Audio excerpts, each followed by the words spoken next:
Life causes you to identify your desires, and then by virtue of the vibration of that desire, you begin attracting the components to you. So the more you think about it, potentially, the more momentum your desire gathers until the vibrations turn to thoughts and the thoughts turn to things, and off you go. But if you are offering contradictory thoughts, such as, I want that, but I don't believe it, or I want that, but it hasn't happened yet, then you don't allow momentum to gather.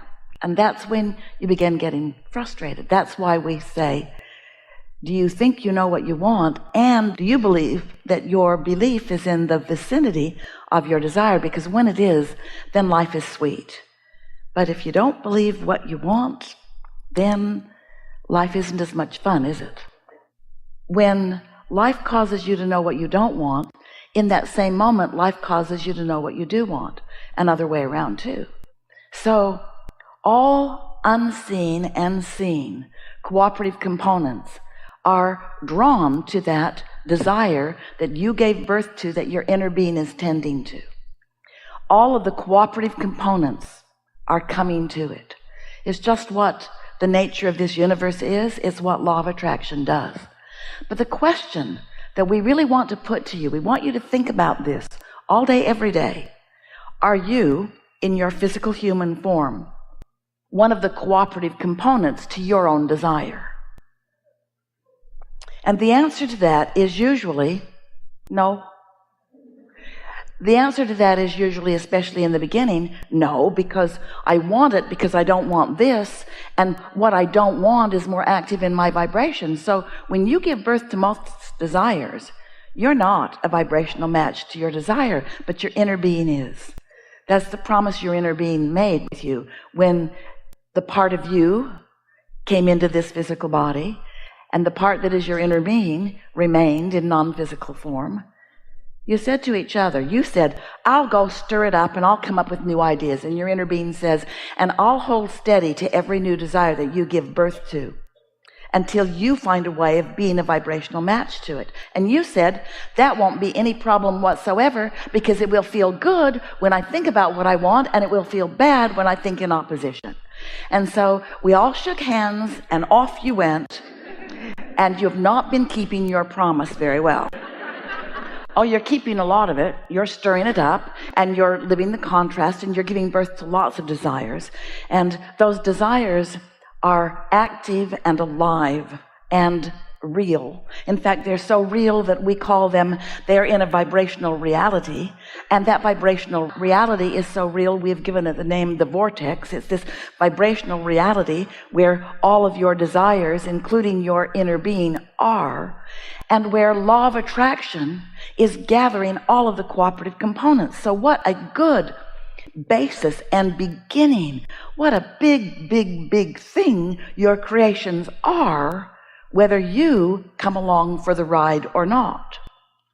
And when you're coming along for the ride, or even turned in the direction of your desires, you feel wonderful. And when you're not so good. And that really is how creation is. We are eager to talk with you about whatever matters to you. And it is our desire today that you can come to a clearer understanding of how this all works, so that you can work with the laws of the universe, so that you can work in concert with your inner being, who holds your desires so dearly and so steadily. Most of all, because life is supposed to feel good to you. You're supposed to be having a really good time. And when you are moving in the direction of your own creation, that's where satisfaction comes from. In fact, that's the only place that satisfaction comes from. When you are in sync with your inner being, you feel great. And when you are pulling in opposition, you don't feel so good. And that's why we're wanting to turn your attention toward the idea of satisfaction. When you move in the direction, in other words, when you say, I would like a new house, and your inner being says, we would like a new house. And the entire universe says, how can we help? And law of attraction says, we'll gather all of the cooperative components.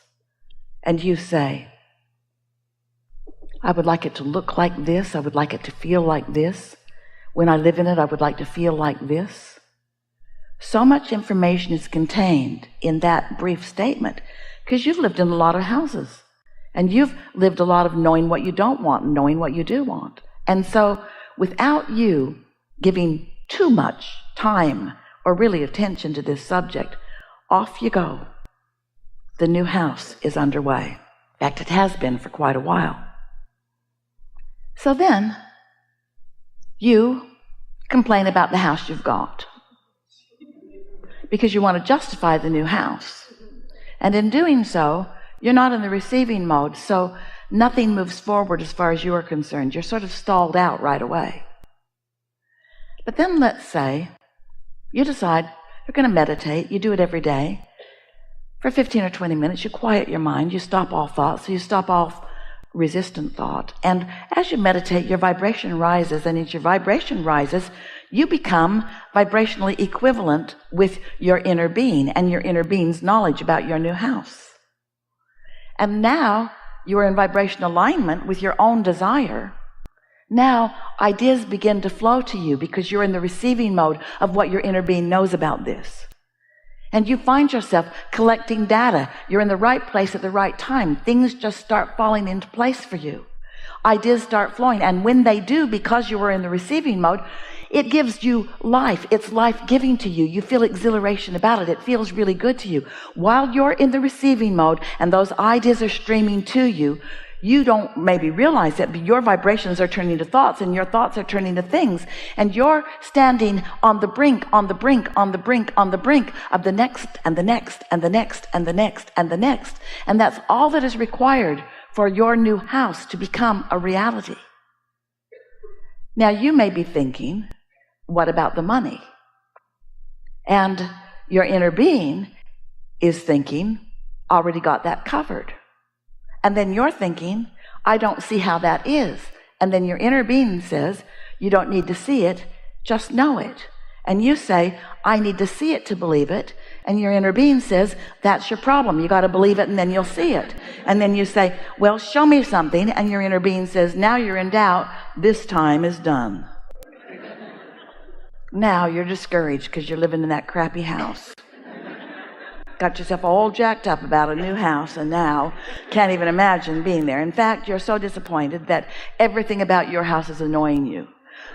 Television isn't working today and neither is the air conditioning. In other words, one thing after another. So you sort of get the sense of what we're talking about. What we're asking of you is to accept some things that as physical humans who have been translating through your physical senses, who are accustomed to facing reality, it's not an easy thing for us to ask you to face your vibrational reality, to try to find the satisfaction of a reality that is in the making rather than a reality that is already made. And we also want you to hear that it's your attention to the reality that is already manifested that keeps you from allowing the reality that is in the making to come into your experience. So, you kind of got the hang of that, didn't you? You understand about law of attraction. But do you know that you create your own reality? Do you? Do you? Do you? We think you do. Do you know that law of attraction is always working? It's responding to whatever your thoughts are? We think you do. Do you think you have control of your thoughts? We don't think that you think you've got control of your thoughts. And the only reason is because you're more observant than you are carrying about feeling satisfied. So let's move forward. Let's talk about whatever you want to talk about. And we'll keep wedging our message in the crack. Hi. I have two questions, but the second one was following the meditation, so I figured I'd go with that one first. Sometimes when I meditate, I get really tired. And it seems almost just like, okay, now I want to take a nap. And that seems kind of counterintuitive, I guess, to why you would be meditating.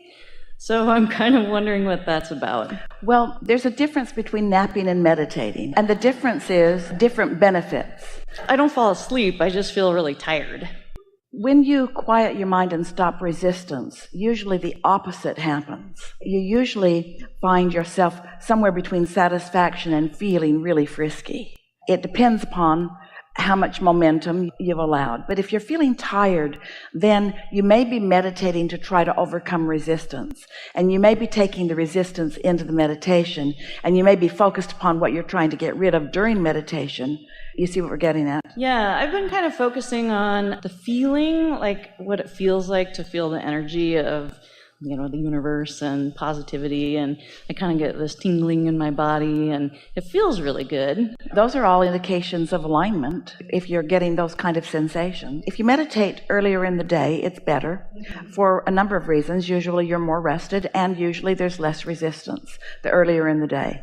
Sort of like early flights, there's fewer dominoes. So the earlier the flight, the more probability your flight's going to be on time. The later the flight, and the more things of the day could maybe interfere with your flight. It's kind of like that. The earlier in the day you meditate, the less resistance that you introduce into the equation. Okay, and I generally do that. I get up and, brush my teeth and that kind of thing, but then I meditate and, get on with my day, try to take a walk. How long are you meditating? I set my timer for 18 minutes. That's a good time. Yeah. Sometimes I'll be kind of done. I feel sort of done before then, and I'll look at my alarm and it'll be 16 minutes have gone by or something like that. It's important to realize that the subject of meditation is kind of an awkward subject for most humans anyway. It's becoming more and more popular, but it's sort of a weird thing. And the reason that most people feel resistance to it is because you have trained your mind, your awake mind, to be interactive and responsive. You've not trained it to be quiet. And so it is unnatural seeming to you to be awake and alert and to not be focused upon things where momentum is gathering. So most humans would rather feel negative emotion than no emotion, because in the negative emotion they feel like they're getting something done, and in the no emotion they feel like they're not getting anything done. So these are some of those beliefs that you've brought along the way that might be hindering you just a little bit. But when you realize that there is enormous advantage to quieting your mind, because it puts you in direct concert with everything that's in your vortex and with all of the fairies of the universe that are in there gathering the cooperative components. And so you might in advance say things to yourself to sort of prime your pump that I'm really looking forward to quieting my mind, because there is great benefit in me lowering resistant energies in order to allow the rising of my compatible cooperative component energies, and wonderful things are going to come from this. Also, the way we mean meditation, we want this meditation for you because we want for you connection to who you are. We want meditation for you because we want receiving mode for you, period. Now, receiving mode for you means whatever you are vibrationally ready for. But most humans want to skip ahead. When we demonstrate turning vibrations to thoughts and thoughts to things, and then out here is the manifested edge, where the car is in the garage and the lover's in the bed and the money's in the bank and all that manifestation that you want. Most people want to go right from there to over there now. They have no patience or enthusiasm for the journey along the way. And yet the journey is the delicious part of all of this. Most people meditate and they want source energy to boom into their mind and tell them exactly what to do about everything that matters to them.